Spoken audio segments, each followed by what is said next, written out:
excited. Let's do it.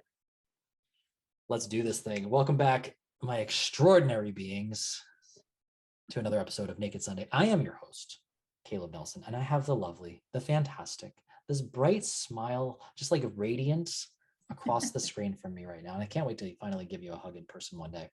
Me too. Karen Lombardo, thank you for joining us on this splendid day together. Thanks for having me. I don't know if you listen to any episodes. I have no structure. I purposely didn't, because I didn't want any preconceived notions. So I purposely did not. Ooh, love you. I have no structure other than really this. Oh, maybe two things. I say this every time, but I like to start every episode with why I appreciate my guests, because I think we as a society should probably start telling each other why we love each other, why we appreciate each other more. And call me crazy, but I also think that's a good first step towards the idea of world peace. So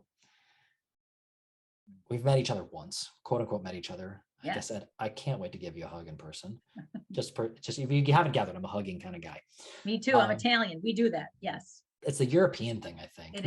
Some parts of Europe don't want to be touchy-feely, but whatever. I don't think the Germans do. No, that's a little colder. We had Germans exchange students. They kind of braced themselves when I was hugging them. So I don't think they're big into that. No, not at all. We closed our first call and we got vulnerable. And I don't know if you know this about me, but you probably do, being that my podcast name is called Naked Sunday.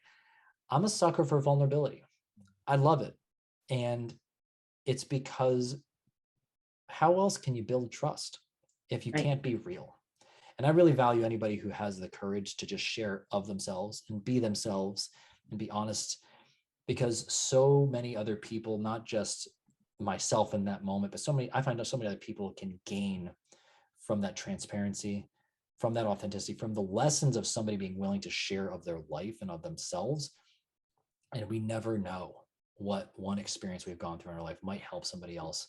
And just everything you shared with me, like, gave me more perspective and gave me more gratitude in my own life. And that was a very deep gift to me. So thank you for just being that. And all the more reason why I was super excited to chat with you today. All right. What should we talk about? I don't know. Well, let's start with this. You know yourself better than I and our audience. So share with them, who are you? Oh, God. Oh, no. Oh, no. I don't know. It's hard. I don't know how I would describe myself. But I think I'm a pretty open person. I just did, I'm a resume writer in addition to the other writing that I do. And I was writing a resume this morning for a woman who recently got divorced. She has a child on the spectrum and she is a waitress. She does food service. And so I was doing her resume and I thought to myself, I said to her before we finished, I'm like, we can do this. She had a big gap where, she was taking care of her parents and stuff. And so I said to her, you know what, it's not going to be hard. We're going to get this done. We're going to find some jobs. We're going to get you a job. And I thought to myself, did I overstep by saying that to her? But I don't think so. So I think I'm the kind of person that likes to work with people that, she shared that with me. She didn't have to tell me that, all of those things. So I think, I don't know, I think I'm the kind of person that opens that kind of pipeline where people share things with me. Some people, I wish they didn't share quite as much as they do, but that kind of comes with the territory. But, I think I'm a pretty open person. I love to write, my Pasta on the Floor blog, I think is pretty open. I mean, I've talked about I had breast cancer, miscarriages, my husband's death.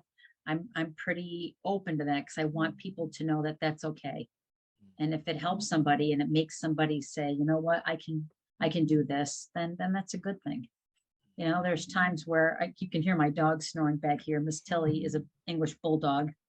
Sometimes I think she hears me talk and she's like, Mom, there's nobody here but you. So I don't know who you're talking to, but it's just me and you, and you're not looking at me. So you must be talking to somebody. So I guess that's the long way of, how I would describe myself.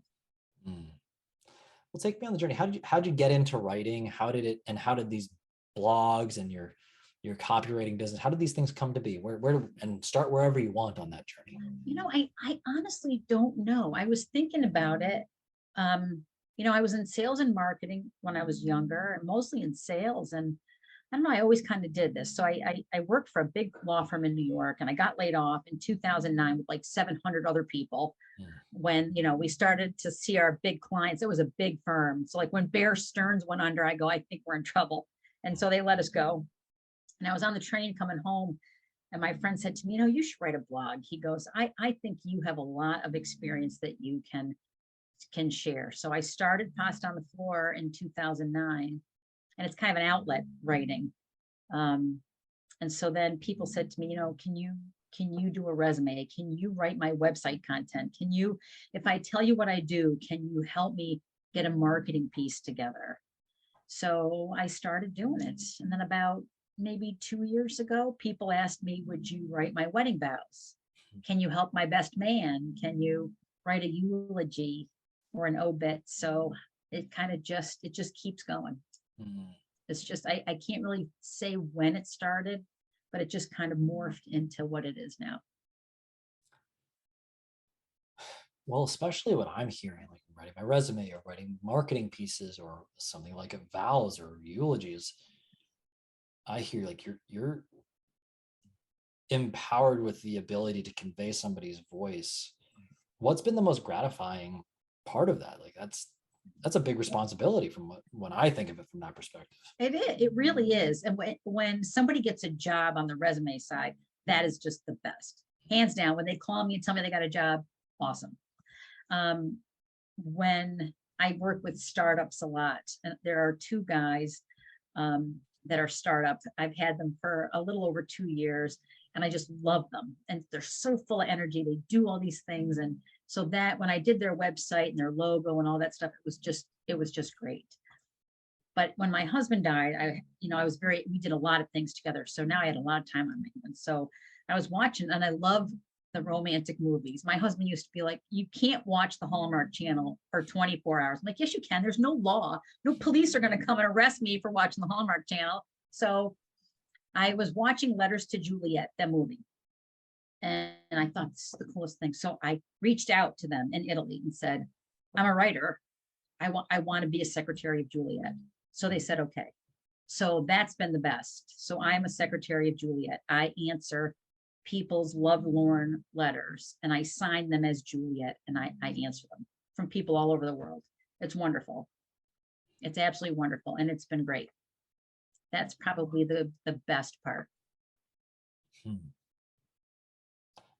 Take me through a little bit of Pasta on the Floor then. Like you said, you've covered a lot of subject matter. What's been, you said it got almost like therapeutic. Well, yeah, I mean, it's, I don't really shy away from any topic. So, we, with like breast cancer, going through that. But the most recent is my poor husband. Even in death, he's a good sport. So I have his ashes in an urn. So I did a segment on Chip on the Go. So I pack him in a backpack, his urn in a backpack. And I said, I'm going to take you everywhere you wouldn't take me, because now you have no choice. You're captive. You can't say no. So the Montezuma Refuge is a wildlife, beautiful place, right? You can see it from the thruway when you drive west. It's probably closer to Rochester. And I always said to him, we should go. And he's like, no. So he was probably dead like a month. Put him in the car with Miss Tilly, strapped him in the front seat. We went through the Montezuma Refuge. So I wrote about him going through this, and just like talking to him. We loved jazz music. I played a little David Sanborn, and we went through the Montezuma Refuge. You just drive through it. So then I was like, where else can I take him? I took him to Vermont to get cookies, because he loved the Sugar Shack in Vermont. So to me, it's an outlet. So when I'm trying to think of like something I should do, I'm like, what should I do? I'm like, I'm going to take Chip for a ride. So I put his little urn in a backpack and go. But my friend's husband made me a Chip to go. And it's a little cylinder. I should have brought it. It's probably as big as a pencil. And his ashes are in there. So I carry him with me, so I don't look like a lunatic carrying an urn around. So now I just have I have a little Chip to go container. My husband's name was Anthony, but he was a junior, so they called him Chip. I didn't know that that's the, I guess like chip off the old block. Chip off the old block. Mm-hmm. I'm learning something new every day right now. Take it from the writer. The writer was going to teach me something about words and names. Well, I appreciate, I mean, when you're talking about something like, you talk about illness or you talk about death, so many people shy away from, and I see so many people bury themselves in this loneliness that comes from, well, suffering in silence, not sharing, not Right. connecting, and they remove themselves from that. Mhm. What do you find from like sharing that? Like, what have you found for yourself in that process? I don't know. I think it's just the feeling that something can be normal, even though I know it's not normal to carry your husband's, urn around, but at least there's, we're doing something together, even though he's not here. And I have my college roommate lost her husband 4 years ago, and one of my best friends lost her husband 3 years ago. Mm. So we're all in our like, now we're 60 and up. And so you're at a point in your life where you think, you know, you're going to be coasting through and, enjoying your life. And now the three of us are like, so I think some of that, like they'll talk to me and say, that made me laugh, or because we all knew each other's husbands. And so, I think it's just kind of puts it out there that say, it's okay. It's okay. You have a choice, you either go into a hole or you don't. And I don't have that luxury. So I get up, and I bought a Peloton. I rented a Peloton because I have a thing for British accents, and there's an Australian guy that does the that does the class.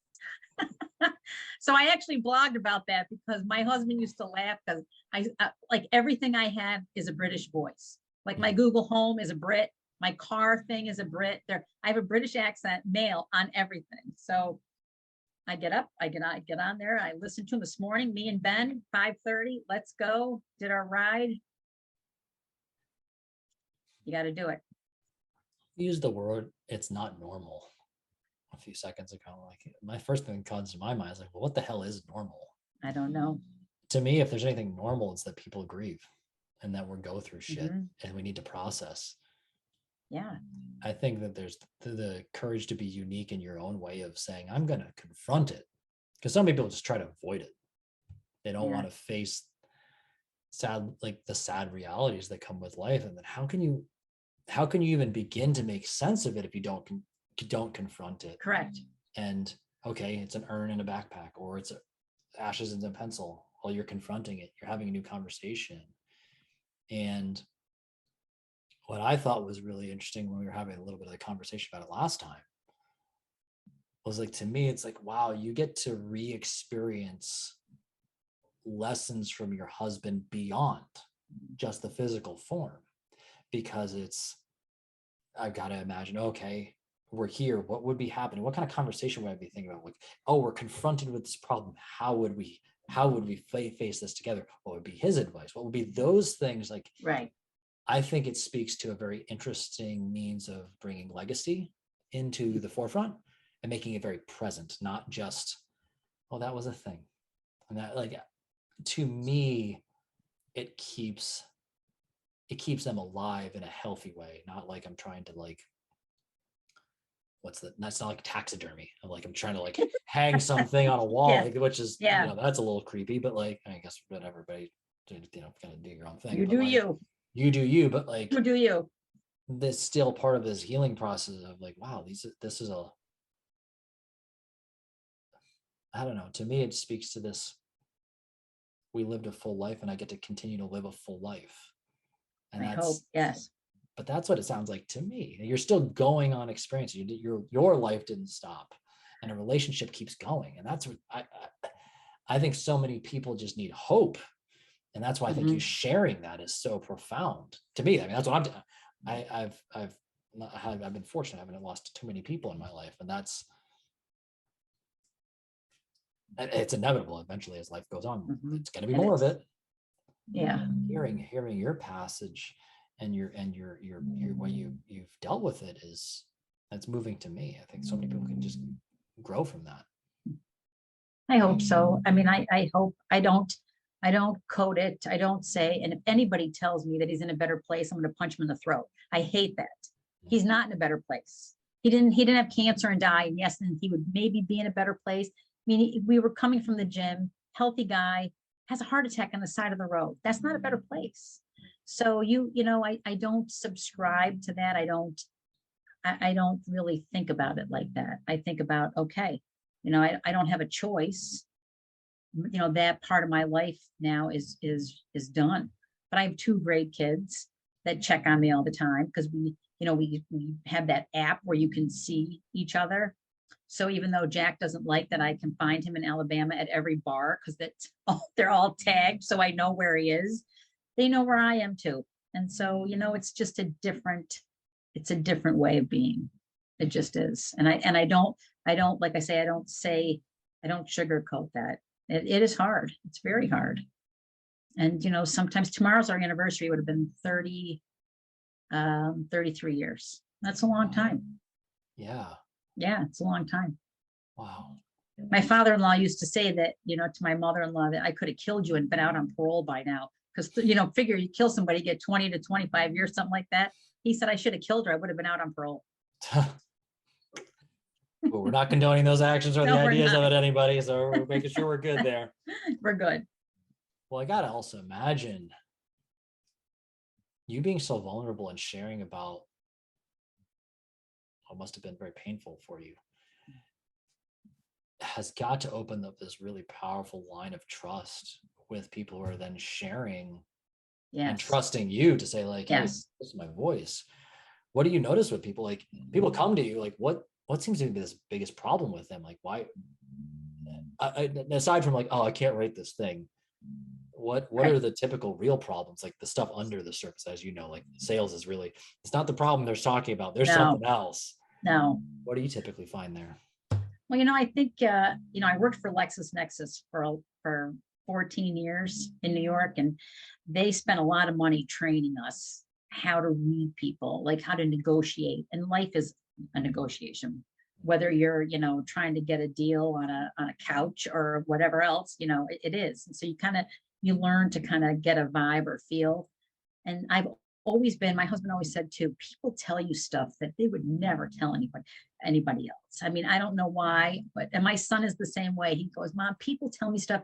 I don't really want to know these things, but they tell him. So I take it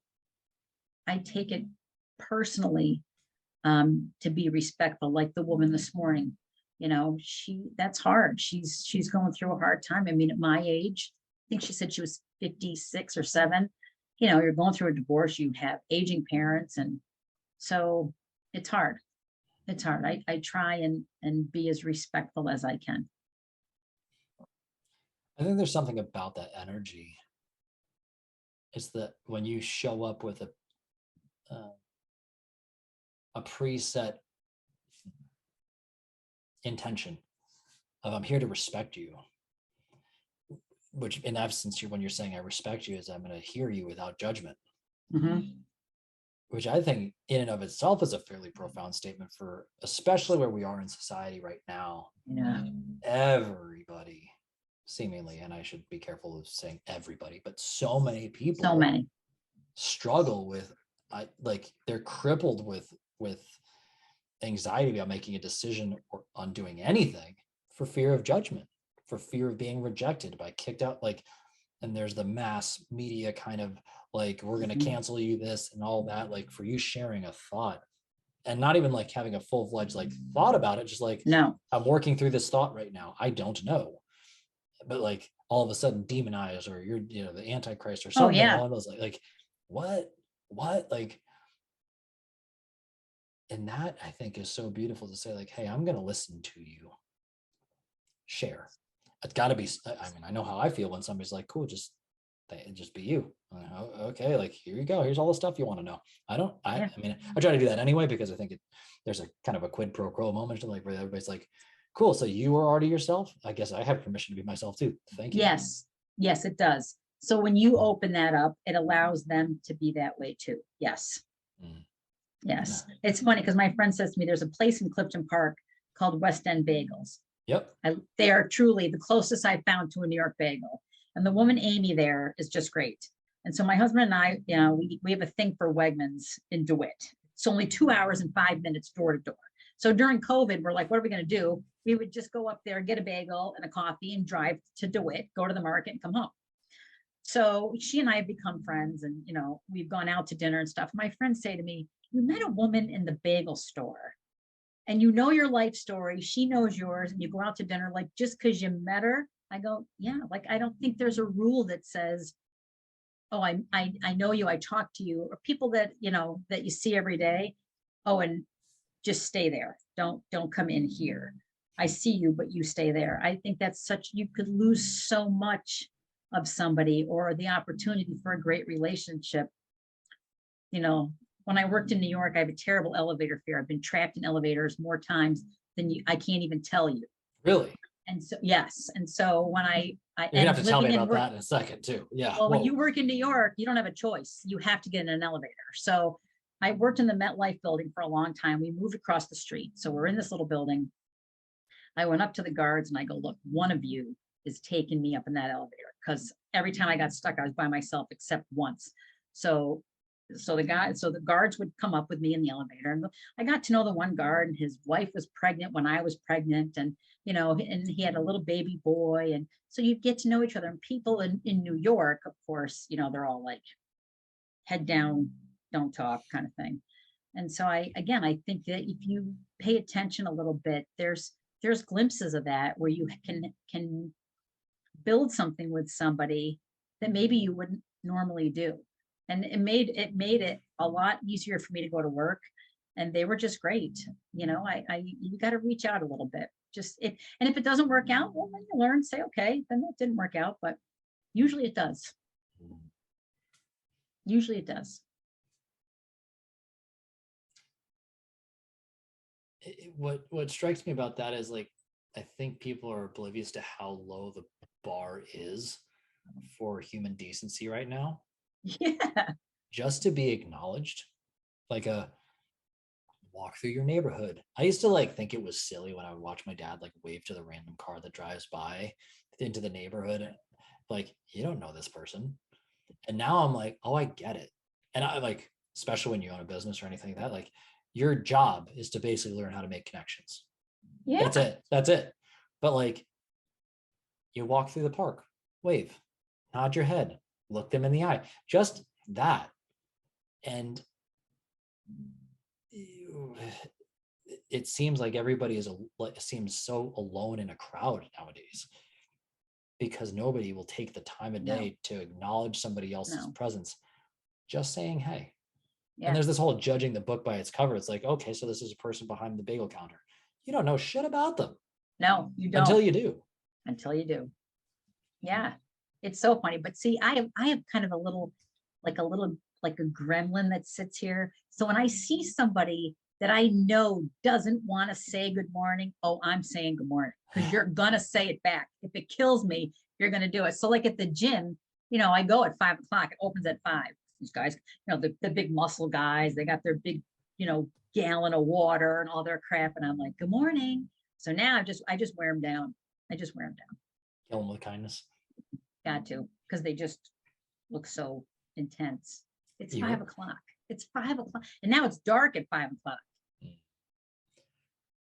This is funny because most people don't know this, but you remind me of, I've said this a few times, I've shared it a couple times, like, once I decided that I was going to be friends with somebody, like, they didn't stand a chance. Just like you're saying, like, I'm just going to wear you down. I'm going to wear you down. Yeah. You just I'm wearing you down. Like, I'm going to like, you're going to like me. You're going to just like enjoy my company. Like, it's going to be something, especially like when somebody feels so like this, like all I see there is like, you really are alone. Like you're in some darkness within yourself that you like, maybe you're so good. Like, and like afraid to accept like other love and kindness into your life.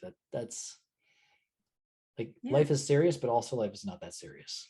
Like, no. And I mean, I've had serious, so you got to say to yourself, okay, you know, you can either be, you know, have that sign on your forehead, or you can say, okay, you know, you don't have to marry me, but we can say good morning in the morning. It's kind of nice.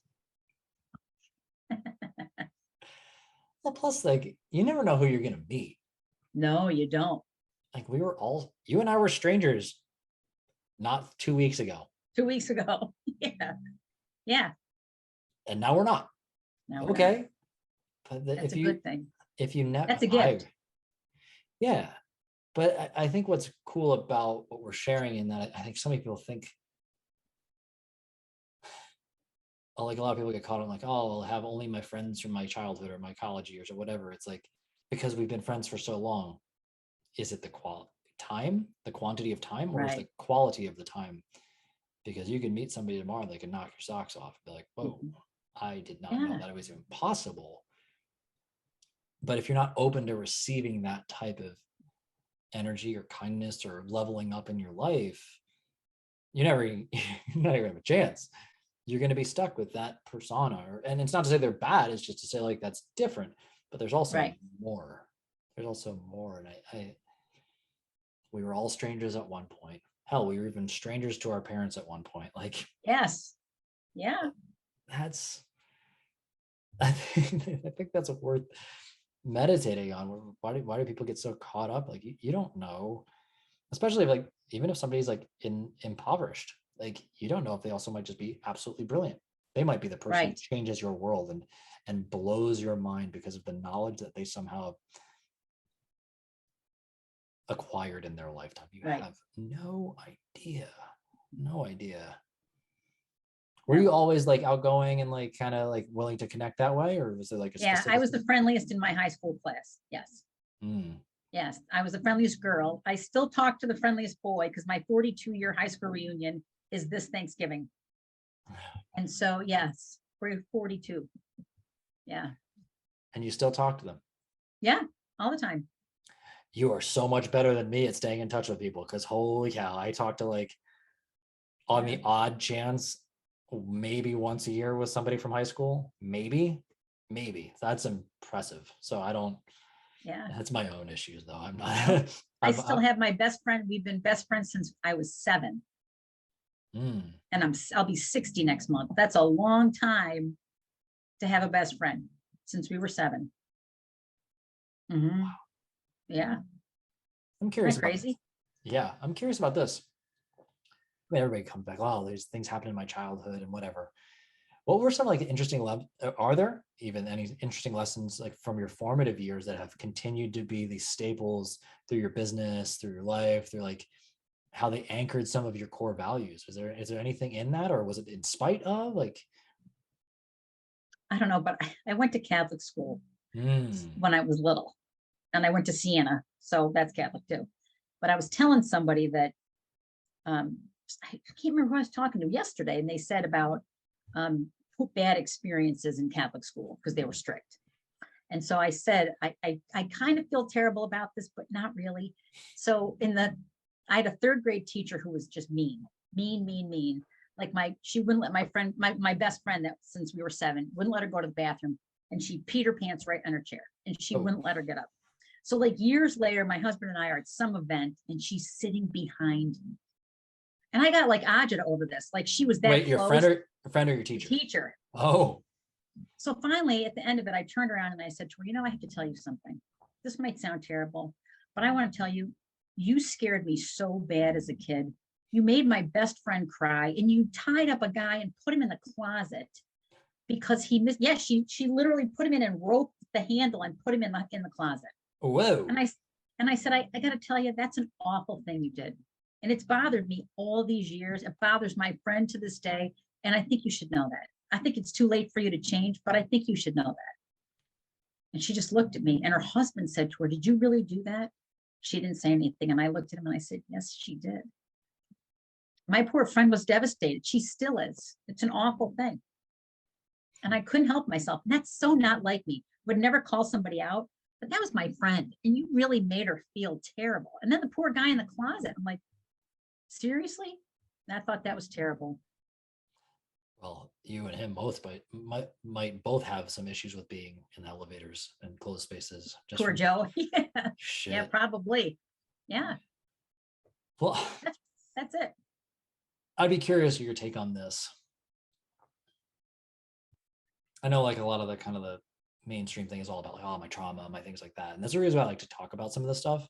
Mm-hmm. Is that I think so many people look at it as like, oh, this is my trauma and it's never going away. Like, and it, trauma used to mean like you had like blunt force trauma and you're Yes. permanently disfigured and disformed. Like people went Right. to war and came back fucked up. Like Yes. that's trauma. No, that's trauma. That's awful trauma. And it's not to say like an emotional thing is a bad thing. Is it not a bad thing? Like, yeah, that's a shitty thing. But I think we've lost sometimes the scale of what is like the deepest atrocities. And I also think the other side of this is so many people forget to look at what that all like, and it's going to sound strange, what the positives were from that. Because it's an event, it's a thing that happened.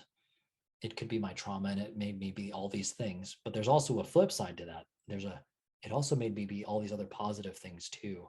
And that was something for me in my own life when I look back, it was like, I was pissed off about a bunch of things, but I was also blaming a lot of bullshit on this. I was like, well, the same token, I also can see a lot of things that actually makes me very good at my job.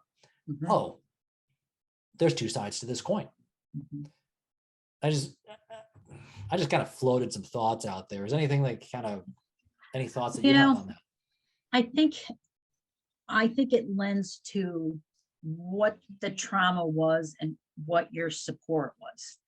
So if something was really horrific that happened to you within like your family, like abuse or something like that, I think it takes a unique person to be able to just say, okay, that happened and there's nothing I can do about it. And I'm going to use that to go forward.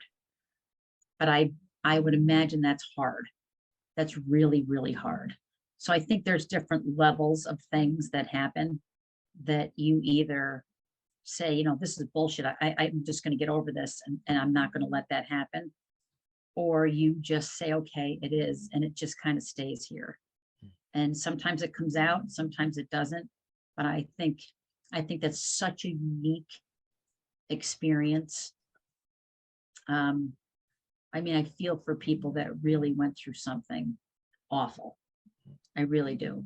Because I don't know how, I mean, losing my husband has been, I said, I don't believe in therapy. Now that would be a lot of argument. I'm sure people would say, but I am not a touchy-feely kind of meditate, find yourself kind of person. I'm just not. Now I'm sure it helps a lot of people, but it doesn't for me. So for me, to me, this is a big trauma in my life. It's a huge change. I don't think I accepted it quite yet in the sense of, okay, let's go on. But I can't imagine being a little kid and having something terrible happen, or somebody in war. I mean, I had friends whose husbands were in Vietnam. And the one woman, she commuted on the train with me. She and her husband had to sleep in separate rooms because his night terrors were so significant that he almost choked her because he mistook her for somebody else. And so that I don't know how you get over. I don't. So I think there's all different levels of it. And it depends on who you really are and what kind of support you have. They're tough. They're really tough things. Yeah. Well, I think that's a very important thing you brought up there. Like from what I observe with people, it's like everybody's gonna have their, I mean, as much as you say you're not touchy-feely, you could do write about it and you go through a thing. Yes. Like it's your own therapeutic It's my process. own therapy. Yes. Right. Yes. Even the letters to Juliet, my friend said, because I do a lot of them to people who have lost a spouse because that's what I know, sadly. So my friend said to me, you are in therapy. You're just not sitting in front of somebody. You're writing. Mm-hmm. And I think that's important for people to contextualize. But I also think what's powerful about yours is there's a moving forward type of thing. And this is where sometimes I get a little bit ish about therapy, we'll call it that, in that a lot of people just wallow in their past. And like they get stuck, oh, it's my trauma, it's my trauma, it's my trauma, it's my trauma. As opposed to like, well, of course, if all you're going to sit there and just talk about the past and you're never looking to where you're going, I think that's the point. Like that's kind of the point. Let's move forward with our life. Like otherwise, you're just beating a dead horse. Pardon the turn of phrase, but like that's kind of the thing. Now, obviously, what are the modalities? You know, they're talking about psychedelic therapies and things like that. I personally am a fan of the fact that's coming to light with my own pursuits of psychedelics and things of that nature. But like being able to like confront things with, I'm going to call it a detached maybe not detached, but like from an observer standpoint of like, Yeah. this is a thing that happened. Okay, how do I want to move forward? Mhm. I think that that's, I mean, obviously I'm in the coaching field, so a lot of coaching is, it's forward faced. I don't do therapy. That's not me. So that's when I hear your stuff, I was like, oh, I can see why that's super healthy, because it's about like, how do I still make peace with my life? How do I move forward with my life? It's not just about just sitting here, and though sitting and processing is a thing, it's like meditating could be moving forward while you're sitting still, which is like a very ironic, paradoxical thing in and of itself. But Yes. it's the idea of like, I'm making space to make space for the new, to like open space up for the new. And I think that there's so much within that. I really just appreciate you sharing. I'm going on a bit of a rant right now because I think it's worth, and again, you've going through some difficult things, hearing, oh, there's another way for somebody to do it, but it's more about doing it and working on it and keep practicing and keep moving forward, because it's a grieving process, and It it's is a process. coming to terms and accepting. You used a really powerful word, accepting. Did you ever read the book Man's Search for Meaning? Mm-mm. All right, so No. it's written by Viktor Frankl. I'll give you the very brief synopsis. The first half of the book is about his time being a prisoner in Auschwitz in a concentration camp. Now, he was a psychologist. He's also the father of what's called logotherapy, which is a therapy based around having a purpose. And he's the guy who coined the phrase, "He who has strong enough for why can bear any how." Or I might be messing it up a little bit, but I think I tell this to everybody. Like, I read it at least once a year, just for a little bit of sobering of the mind, to be like, yeah, all the shit you're going through right now, not that bad. It brings everything down and puts it all in perspective. And half of the podcast, but like, people tell me some shit. Like, hey, reminder, somebody else is going through something. It's perspective. And I think there's a lot of value in all that kind of stuff. I didn't even know where I was going around and circling all that stuff. Well, I'll tell you, when I found out I had breast cancer, I called my friend, and she had double mastectomy. It was a long road. And I called her because I knew she had a surgeon in New York at Columbia, and I needed to get seen. So when I called her, I said to her, I feel so bad crying to you when you've been through all this. And is it okay if I curse? Yeah, I've already dropped a Okay. couple F-bombs. Okay, because and I'm going to quote, because she said to me, she goes, "Fuck you, Karen." She goes, "Your problem is huge to you. You can't compare your problem to mine, because right now yours is as big to you as mine was to me. So just because it's not, oh my God, you're having a double mastectomy and your lymph node, doesn't mean that it's not huge and scary to you." And so I try and think of that when I hear somebody say something, and I want to just say to them, my husband's in an urn on my nightstand. Do you really think I give a crap about, the fact that, you couldn't get a deal on a Mercedes? I don't care. But then I think to myself, I remember her saying that to me. And I'm like, but right there in that moment, that's a problem for that person. It isn't the same problem I have, but that doesn't mean that right now that's not a big thing for them. So I try and remember that. But she said that to me, and I literally stopped me.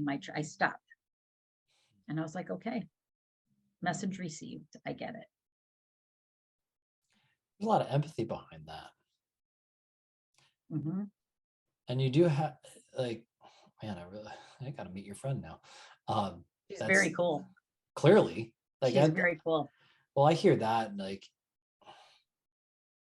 I find you only hear that kind of statement from somebody who's like truly been through some shit. Mm-hmm. And like, what I respect underneath it is they didn't get bitter along the way. Nope. Like, when you don't, what really hurts my heart is the people who've lost all hope and just get bitter at life. Yes. Yes. And that, like, hearing your friend say that is like, oh, you still kept your humanity. You still can see other people as individuals Mm-hmm. who are going through their thing. There's a groundedness and there's a wisdom to it. And yes, to me, it also makes space for like like she has had a trickle down effect into other people's lives through Mhm. you because of one statement, because Yeah. somebody else now could receive your empathy when Mhm. they might have needed, or they could not have if she didn't say that. Right. So now She maybe, didn't even miss a beat. She didn't even miss a beat. She said it instantly. Like she didn't think, it just came out instant. I'll never forget it. that's a good friend right there. Mm-hmm. That's a damn good friend. Yep, she is. Well, especially when we start thinking about what I think most people struggle with, and this has just been an observation, I'd be curious to hear your thoughts. A lot of times is that when we're going through the shit, it's like, are we just alone? And do I even matter? So when somebody makes space for our pain and makes space to be heard, really that's it. Can I be heard and seen for who I am? Mm-hmm. You feel less alone. Shit, Yeah. okay, I can do it. Okay. It's just like it opens up that glimmer of hope. Yes. That empathy as a foundation or that, like, if you don't give that empathy, you don't give that love, you give that space for somebody else. I know in my life, when I'm just being a self-centered asshole, I find myself very alone. And the second I flip it to like, how can I show empathy and be of service and love? Mm-hmm. I feel connected. Whoa, it's like a magic pill. It really works. And I don't feel the need to lean on No. something else, No. some external validation to numb the feeling. So I'm glad we just like peeled some of that out there, because I think so many people get so hopeless in their darkness because it just feels lonely. Yeah. But part of that, part of getting out of that is that you have to be open to a discussion. You have to give a little bit to get that back. So the door doesn't open by itself. So I think that if, like I say, if you have the fuck off on your forehead, then nobody's going to say, okay, hey, Karen, are you okay? No, because I'm giving you the look like, don't even think about it. Don't even think. Like you put your, like when I talk to my kids and I'm like, don't even think about it. So if you have that look all the time, no, they're really not going to talk. You're not going to get that. And you know, there's those people, you can see, you've met people, I'm sure that you're like, man, you're a mess. Just talk about it and you'll feel better. Just get it out. There's a bag at the gym. And so when I take a HIIT class in between like the stations, I just beat the hell out of that thing. I feel so much better just kicking that bag as hard as I can. And so, I think everybody's got to find that. And that kind of like you go, okay, I'm okay now. I'm putting a little addition on the back of my house. I have an old house in Old Niskuna, no bathroom on the first floor. So my mother's petrified to come. So I'm putting this addition in. And I said to the contractor, couldn't you just hang a heavy bag, like, just put it into like the rafters and let me just, it feels good. It feels so much better. Add it to the layers of therapy, functional therapy. Functional therapy. For somebody who says they're not touchy feely, you talk to a lot of people about your feelings. Like, I know. I Well, don't it's easy know. going that way than this way. It's much easier going that way. Much easier. I just love you. What was it difficult for you to start opening up about that? You brought that up before. Is that it's if you're not open, and by the way, we should maybe make the title of this podcast like "Don't have fuck off on your forehead." On your forehead. I didn't invent that. That's from the movie Hitch. Is it? Yes. I've watched Hitch and I can't remember that, but that's he's talking to her in the bar, and I guess she dissuaded somebody from speaking to her, and he goes, it could have been the fuck off on your forehead that made him walk away. So yes, that's that. I didn't make that up. I use that, but I use it a lot because there's a lot of people that seem to walk around with that on their forehead. I'll make it a little more PC. I do, but don't have F off on your forehead. Maybe I'll have that just so I could turn some heads. Yeah, we'll temper it a little bit. We'll keep it. We don't need the FCC coming after us for sure. Whatever. It's Naked Sunday. We're getting weird with it.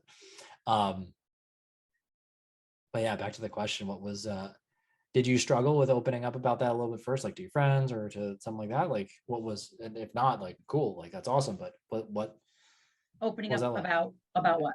Anything? Was it the breast cancer? You're talking about the breast cancer. That was kind of like, you can't really get help with somebody if you don't just like, it's gonna feel uncomfortable. You got to start just talking to somebody. Yeah, no, I don't. I really don't. And my husband was just a good sport. I mean, he was with me through, like, because I could be neurotic. I mean, in all fairness to him, this was not an easy 35-year endeavor, I have to say. But I think he was so easy to talk about things too. And I think I probably got such joy out of embarrassing him that it was just wonderful. So I think, like, when I had the breast surgery, the anesthesiologist was an extremely handsome guy. And so my husband was like, "Are you all right? Are you going to be okay?" And I'm like, "Yeah, I'm fine." Because I took the guy by the arm and we walked into the OR together. My husband's like, "Seriously? Like, you're going to leave me here?" I'm like, "Chip, take a look, okay? Just look." My foot surgeon, I had foot surgery. Jack dropped a water bottle on my foot, broke my foot. So it's Dr. Lacella at the Bone and Joint. Any ladies listening, he's fantastic, but he is very handsome. And apparently under anesthesia, I told him he was handsome. I don't remember this. So he told my husband that.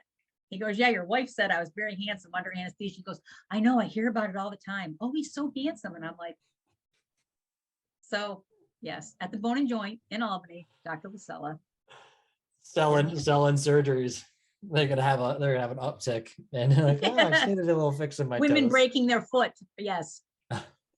We're not condoning people breaking their toes. We're not condoning that. No. But if you do, just saying, that's who you want to go to. It's good at what he does, huh? Mm-hmm.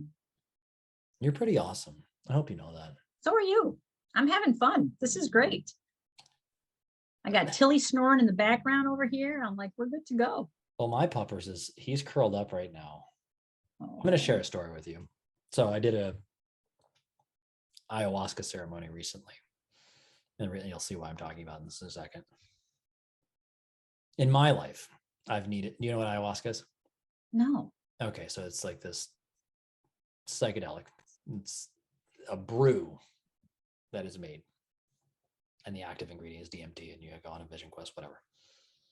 This was recent, and second time I've done it.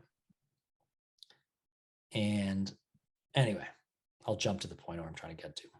In my life, I always feel like I need this exciting thing to like rev me up, to be like, here's like, we're doing the thing, to get fired up. So on the first night this time, drink the brew. This one was, I was like, oh my God, am I going to see visualizations or whatever? I'm going to like blast off into the universe, that kind of it. And I had seen some snakes and some spiders outside before we did the thing. I was like, oh shit, am I going to like see giant spiders and snakes tonight? And am I going to be doing battle with that in my psyche? So I go back, I do the drink, and I lay down in my little nest, my little spot. And I'm just chilling. And I asked this question: what is the nature of God? That's what I'm going to meditate on. I'm like, I don't know why it compelled me to do that, but I just started asking myself that. And I start hearing these sounds around me. I'm like, oh my God, here it is. It's starting now. Things are about to get wild. It wasn't. I came to this moment when I was like, why are you doing this? There's just a little voice. I'm like sober minded. I feel very grounded, really in myself, feeling like good. I'm like, why are you making a problem? Why are you looking for this excitability and like trying to do battle with things? Things are good. Where is this coming from? Can you not just be good? Do you need excitement and fantastical visions to like have purpose and meaning and depth in your life? And then all of a sudden I look out the window and I see the moon, I see the stars. And like this little voice inside of me goes, is that not fantastical and beautiful and amazing? And I have this little reflection like in myself, just kind of like in my mind's eye, I'm like thinking about my wife and my dog snoring, and I get like surround sound snoring every night from the two of them on the bed, loud. Yeah. So the dog snoring, I was like laughing. That's why I'm bringing this up. It's like, then this idea, like, what is this nature of God? Is that, well, that's it. That's beauty right there. It's connection. Like, be connected to the damn thing that's in front of you. The fact that you have a living, breathing, loving entity next to you that's Yes. chosen to share its space and its time with you. And yeah, the snoring's fucking annoying and it might be deterring my sleeping, but there's love there and Yeah. I'm connected. That was my big takeaway. It's all about connection. And I use God, whatever people can call whatever they want, spirituality, but like connection, like, and I'm sharing this with you, right? Like our dogs are snoring next to each other, Yeah. but I Yeah. feel very connected to you.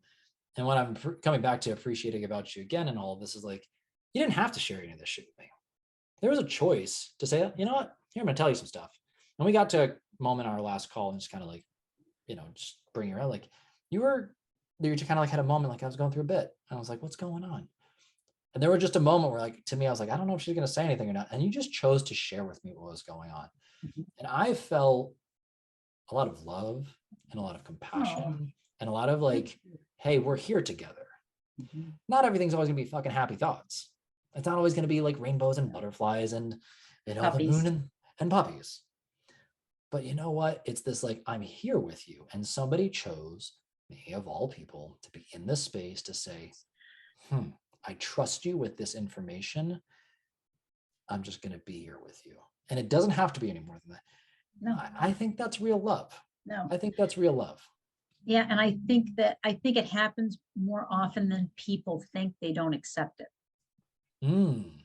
I do. I think people, there's times where you you might put yourself out there or maybe not intentionally and nobody actually picks it up and you go, well, okay, then you do you. But I Mm. think it's out there more than you think. I think it makes people uncomfortable because you're right. I knew you for what, 20 minutes? But If I felt that. I felt like I could say that. I could talk about that. I was upset by it. It's hard. And so I didn't really think about it. But I think people that think about it before they actually just let that feel, stop it. mm. And I don't know why. I think people do. I do. I think it's out there more than you think. They just don't want to do it. Well, I've learned that. I've learned that most people are willing to do most things. They just don't want to go first. Mhm. They I don't. took that from somebody else. I heard that somewhere. I was like, huh. And it's Yeah, true. it's Most people are true. willing to talk about stuff. Yep. Most willing people are willing to share, Yep. both in like helping and resources and things like that.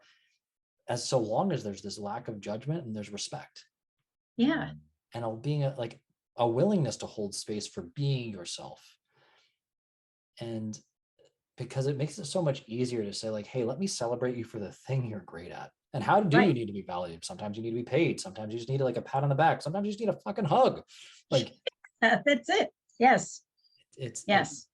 it's interesting because my friend and I we were over at his house yesterday, and they were just doing some work on their house, and all his neighbors, like a week ago, and this is ages from when this is being like this is airing months after, so whatever.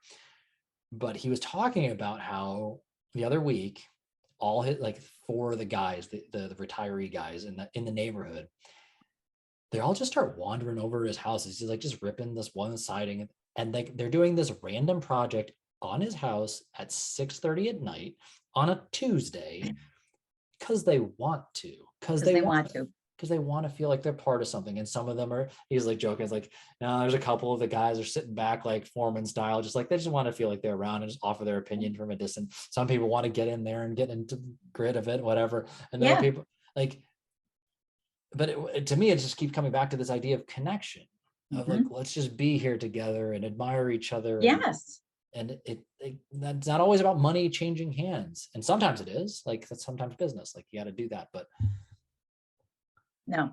there's got to be an openness to just love each other and be kind to each other and showcase each other in the way that allows them to feel like the best version of themselves. Yes. Mm. Well, Jack's at the University of Alabama, and there's such a thing they call family. Mm. So I've never felt so close to people that I've never seen. So Jack's an athlete at Alabama and he got rhabdo. I never even knew what that is. So it's kind of like when your muscles break down and it's bad. So he calls me up and he says, Mom, my pee is black. I'm like, Jack, what do you mean your pee is black? I'm like, were you drinking? What were you doing? He goes, no, Mom. He goes, I worked out and I went to the trainer and the trainer was like, yeah, you've got this. And so then the next day he calls me and it was worse. So he goes to the hospital and he doesn't want me to come down. He goes, you and Dad don't come. So I get on the little Alabama parents page. I go, I need help. My son's in the hospital in Tuscaloosa. He will not let me come down. Is there anybody there? 21 mothers said, where is he? I'll go. So the one woman calls me. She goes, I'm a nurse. I will go and I'll find out what's going on and I'll call. God bless her. She goes to the hospital. This was, beyond anything.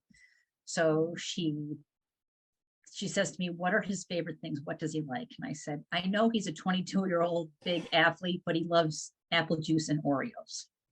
She goes to the store, gets him apple juice and Oreos, brings it to him, gives me all the download and everything. So Jack calls me and he goes, Mom, you don't understand. I didn't need that. I go, no, Jack, I did. That was for me.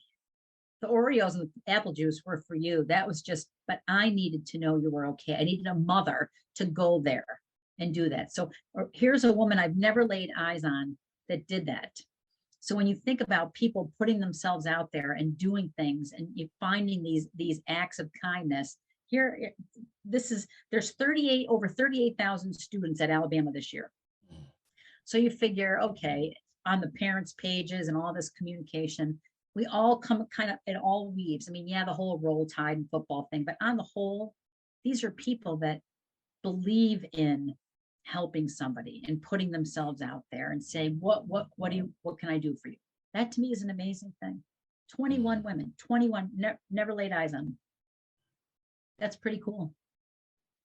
So that's why you give it back. You pay it forward. When somebody needs something, like my poor little client here that needed a little help this morning with her resume. Okay. Because it comes back. It does. It always does. It does. I really appreciate you sharing that story. I also know very well about the rhabdo thing, the CrossFit world. Yes, I bet you do. That was frightening. It was frightening. Yeah, that's a thing that most people don't know. So for anybody who's listening, don't train like an asshole. Like if you are fresh out of not doing anything, especially if you're a former athlete and you're out of shape, like start by going for a walk and slowly do a couple small gentle reps. It can legitimately kill you. So yes, everything. It was scary. Yeah, it's a real deal Holyfield. It's a real deal. Yeah. Real deal. And it's often like a former athlete kind of thing that happens when they get back into trying to go intense. They forget. I'm just doing this as like a side note for if you should. Say it's a public service. It's a public service announcement. It is. PSA. I'm rocking my Pure Athletics thing right now. I've seen other people, thankfully, like I'll leave it at that. What I'm saying. Point I'm looking to make. There's a persona. It's maybe it was former military. It's a high performer, like in business or something like that. It's really the high performer, former athlete, perfectionist kind of thing, all or nothing, burn the ships kind of person that thinks, I need a great workout. I'm going to run myself into the ground. Soreness is great. I need to be fine. And they do some wild shit and you can literally kill yourself. You can literally die. It's a real thing. So especially if you're out of shape and you have not rewired that, you will take 75 steps backwards by just taking that one day to think you're going to try to get it all back yesterday. It's not happening. So when you think of a 20-year-old athlete that's in the prime shape of his life and he gets it, you're right. The weekend warrior guy or gal, this is what happens. And the doctor said, it's the guy that goes, and he said CrossFit, that goes and just goes all out because you played football 25 years ago. You can't do that. You can't do it. Yeah. Scary stuff. It's very scary stuff. And there's a lot easier ways to just look better naked. That's kind of the thing I do. Like with my British little Peloton guy. There you go. Exactly. Why kill yourself? There's no reason to do that. Enjoy just like being connected to people and doing the small things. Like That's what really matters. Yeah. Karen, you're awesome. If somebody's You are listening to too. right now and they're like, yo, I don't want to do all the writing, but I want somebody I can trust with my voice, with my messaging. Yeah. And I want to be accurately represented. It's just not my skill set. And they're wanting some help. What would be the best way for somebody to get in touch with you? You can just go, the website is thevirtualcopywriter.com. And when you go to the website, on the far right, there's a tab that says blogs, and that's got the 2 professional blogs, and then my pasta on the floor is there too. So you can contact me through that. You got an Instagram too, I think. I see some of the likes. Yeah, I have somebody that helps me with that because I'm terrible with it. So she does it. I think Miss Tilly's on there quite a bit. There we go. My little bulldog. Yes. Oh, the munchkin. Any other thoughts you'd like to share with our audience today, my dear? No, this was great. Thank you for letting me talk. It was wonderful. Thank you for just being you. Wonderful. I'm deeply grateful for some of the things that you shared. A few things that's got me. I reflect a lot on everything in life just because I make a lot of space and time for it. I realize that by doing more of that, I make better decisions and end up becoming more successful. So that's life hack for anybody who's thinks that taking more time to do the right things for yourself, it works. It actually does. So I appreciate you just sharing your perspectives on life, because I think there's a lot of grounding things that came from today's conversation that, just from my standpoint, I feel like I've learned a lot of stuff. So thank you for just being that. Thank you for having me. It was my pleasure. It was my pleasure. Oh my God, I get to hang out with people that I love talking to. Oh my God, really got to yank my arm. I look forward to many more conversations together. The next one we're going to have to do in person, have coffee. Yes, definitely. Give you a big hug, because I am touchy-feely. I like my hugs. So I like literal touchy-feely, not metaphorical touchy-feely. So yes, I'm a big hugger. Yes. Well, there we go. I'm looking forward to my next hug then. You're fantastic. Everybody who's listening, make sure you go check out it'll be in the show notes, so that'll be there for you to connect. Karen, thank you for being awesome. Thank you everybody for having me. This was wonderful. Well, it was my pleasure. Thank you everybody listening, and tune in next time. But until then, I remind you to love everybody.